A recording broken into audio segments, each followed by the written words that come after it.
And all of this is happening with this infectious idea that's taking over, of this idea of parents' rights, that parents have a right to know. They have a right to know if their child is going by a different name or using different pronouns in school. And the thing that keeps hitting me about this is that parents don't have rights, not parents' rights. Kids have rights. Individuals have rights.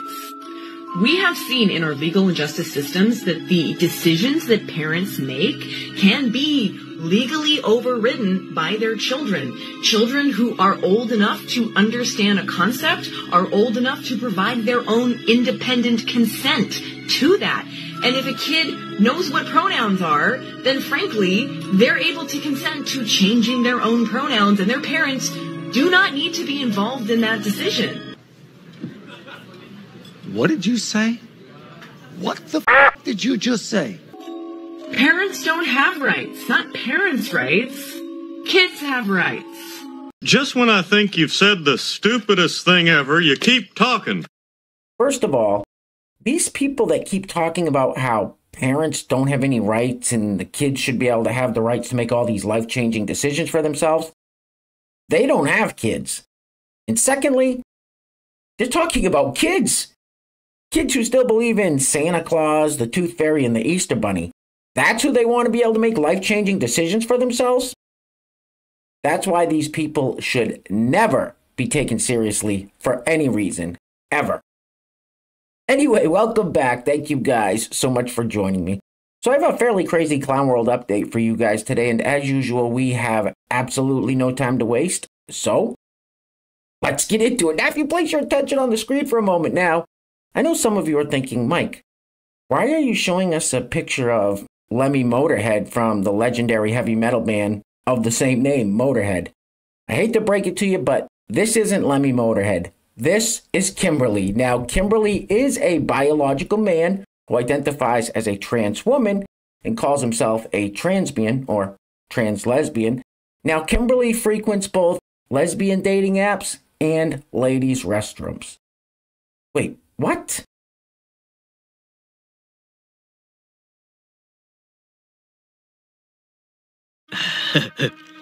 Get a haircut, hippie. Let's keep this party rolling with this angry fella who I feel like is just one meltdown away from a major heart attack. He gets so wound up so easily. Now listen to the names that he says towards the end of this clip. I feel like if he opened his eyes just a little teeny bit more, he might start to see what the establishment really is. Roll it. Trump Republicans, when are you going to break out of your box of cognitive dissonance? Do you really believe the following lie that Donald Trump tells you? The same people were behind the investigation of my campaign, the Mueller investigation, impeachment 1, impeachment 2, and the current investigation to the documents on January 6th. How fucking dumb do you have to be to swallow that lie? I don't know what we're yelling about! Do you really think the same people are in the Obama administration as the Trump administration, as the Congress, as now the new Attorney General and Special Counsel? Jeff Sessions appointed Bob Mueller. Jeff Sessions was the first congressperson to endorse Donald Trump. Donald Trump's most loyal follower is responsible for the Mueller investigation. Mueller was Republican. It was a group of Trump's own people who investigated him. You dumb f***s! Loud noises! That is not the same as the Obama administration, obviously. Yet you believe it. Certainly that's not the same as the House, and it's certainly not the same as an entirely new set of people in the Department of Justice. The only thing that is the same is that all these varied people across the entire political spectrum, from Mitch McConnell and Liz Cheney to Adam Kinzinger, to Hillary Clinton, to Joe Biden, to Merrick Garland, to Jack Smith, all of them have found that Donald Trump committed crimes. That is the truth. Wake up! He's an angry elf. Now, I'm not sure what country this person is in, but it doesn't really matter. It's pretty universal to the whole Western world right now, and this is sure to get your blood boiling. Roll it. So I'm just on my way to the job centre, right? And I just wanted to say a quick thank you to everyone who pays their taxes, because without you, I wouldn't be where I am today. Like, the fact that I can still go out about my day and still do my things and get paid for not doing absolutely anything because of others who are working and paying their taxes. I don't think I've ever said thank you. So, genuinely speaking, from the bottom of my heart, thank you so much, and keep up the good work.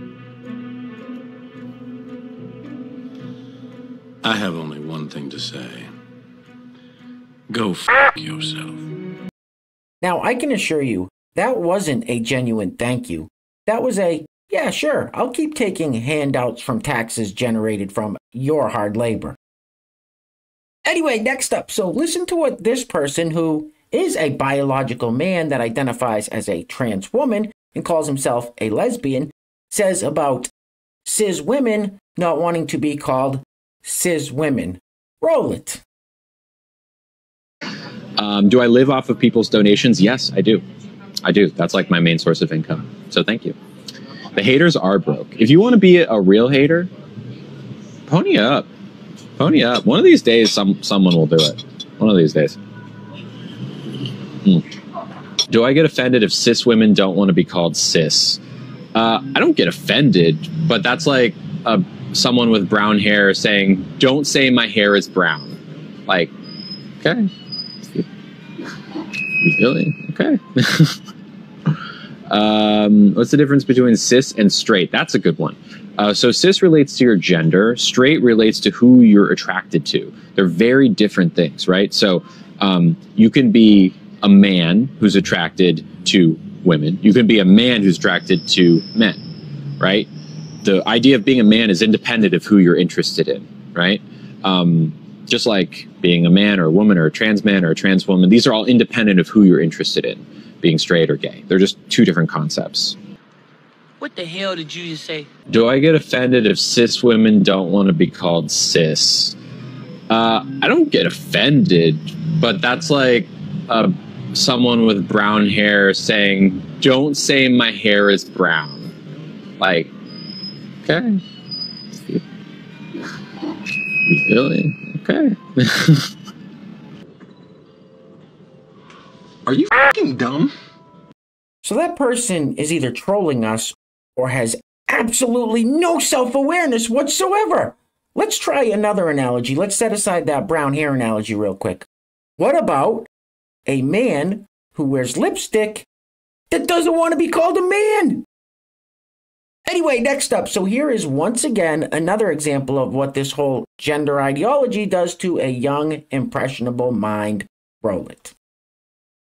I spent most of my life feeling like I'm a man, but then I realized, what if I'm not a man? I just don't like being a woman. But then I realized I'm just experiencing intense dysphoria from people assigning me traits and roles based on my genitals, but then kind of wanted to come out as non-binary, but I kind of felt weird about it because I was like, I don't know if I actually care what people refer to me as, and plus I know that people are going to assign me the role of woman regardless of how I identify. Then I realized that gender just isn't an important aspect of my identity, and if people perceive me as woman, oh well, because like the title woman doesn't actually mean anything. And the popular understandings of gender are deeply intertwined with white supremacist and patriarchal ideas that I cannot escape alone and must help dismantle. The story of how I went from constantly obsessing over and getting nauseated about perceptions of my physical form to only sometimes doing that. And the story of why it's wild watching other white gender non-conforming people refuse to participate in any effort towards liberation outside of making sure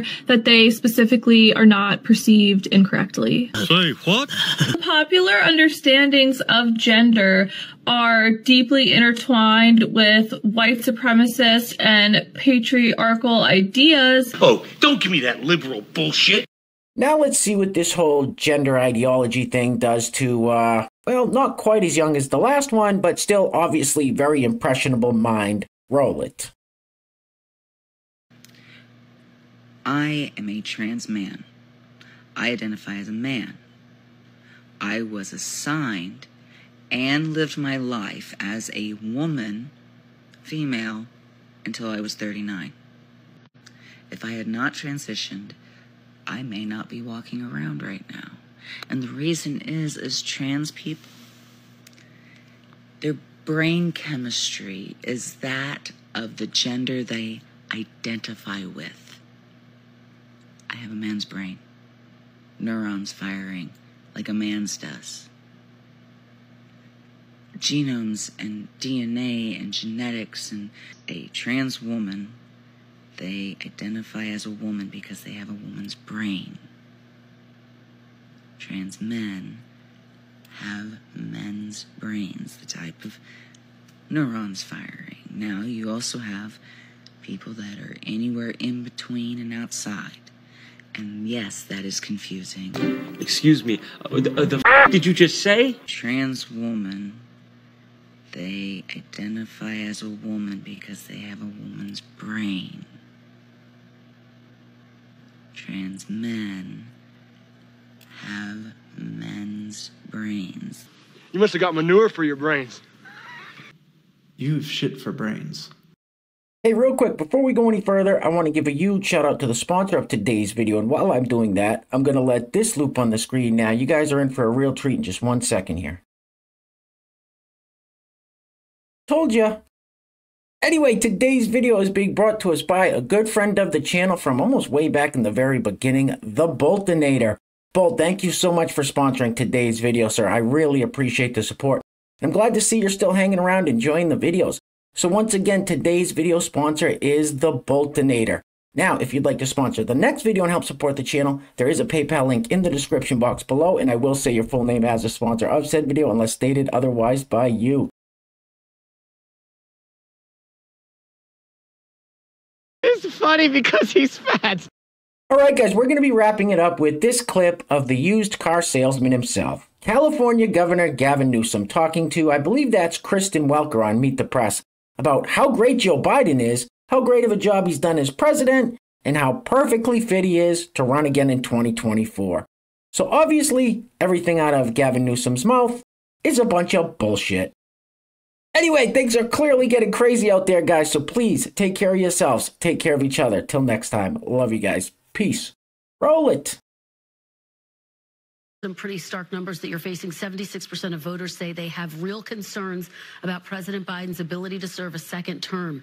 Do you think it's responsible for Democrats to put him at the top of the ticket given those concerns? Responsible. I revere his record. I mean, what he's done in 3 years has been a masterclass, close to 15 million jobs. That's 8 times more than the last 3 Republican presidents combined. The economy is booming. Inflation is cooling. It's 0.6% more than it was in the summer of 2020 at just 3.1%. Wait a second. We have American manufacturing coming back home, all because of Biden's wisdom, because of his temperance, his capacity to lead in a bipartisan manner, which is an underrepresented point. And so I have great confidence moving forward. So the answer is absolutely all in terms of the next 4 years for Joe Biden. These voters, though, are not complaining about his record. They're talking about concerns about his ability to beat Trump, who you've called a threat, essentially, to the democracy. But in private, we've heard a lot of his allies say publicly. In private,